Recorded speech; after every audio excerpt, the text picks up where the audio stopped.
The southern Appalachian region is one of tremendous biodiversity. A large part of this diversity is due to varying soil types and microclimates from varying elevation and topography. High, cold spruce fir forest, dry ridges, and damp coves are all extremely different in their species compositions, but are often situated very closely to one another.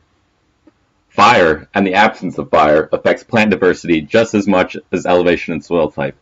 Dry ridge tops were historically prone to fire, and Native Americans encouraged it as well, using it as a tool to produce open hunting grounds and to benefit mass-producing trees like upland oaks and the now absent American chestnut.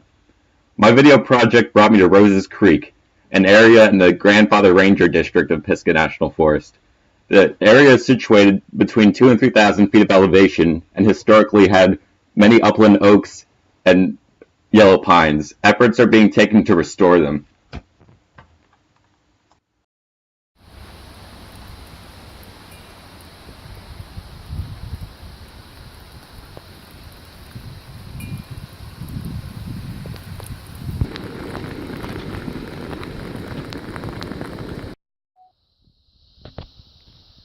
Here at Roses Creek, they've done several burns in the past few years to restore pitch pine and shortleaf pine.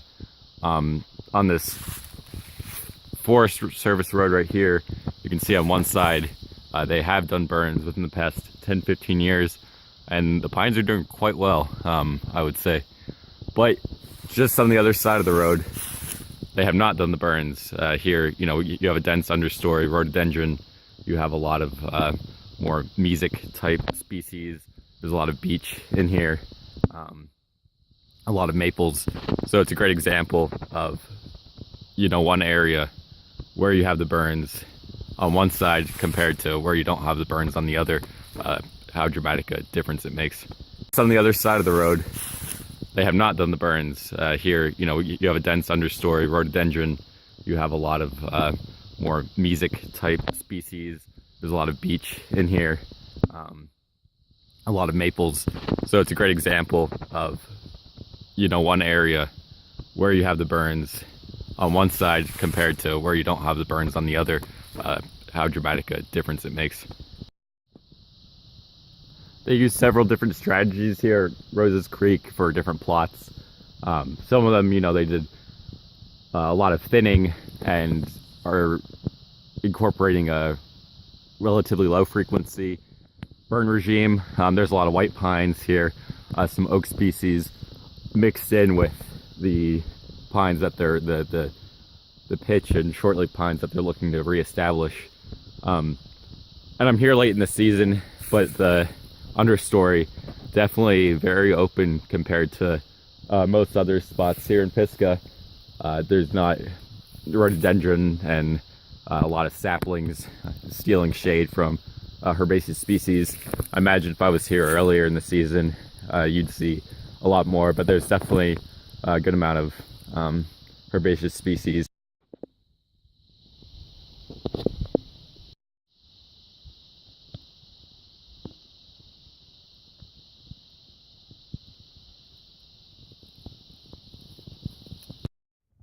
So here I'm standing at one of the sites of the more recent pine restoration projects. Speaking to Lisa Jennings, who's the director of the Grandfather Restoration Project. This site was burned during the growing season earlier this year. So you can see there's a lot of shortleaf pine seedlings, but we also have a lot of graminoids coming in. A lot of, I see some cane, a lot of brambles.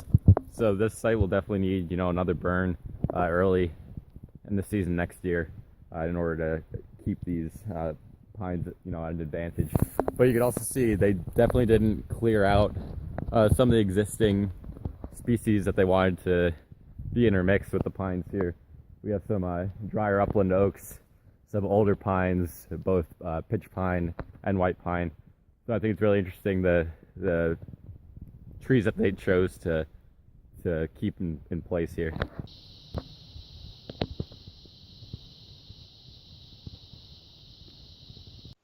While Roses Creek doesn't have the stunning views of the Linville Gorge, it is of tremendous ecological significance. The area is being managed to improve hunting opportunities with the open park-like area being great for deer hunters. I saw several hunters when I was recording my video.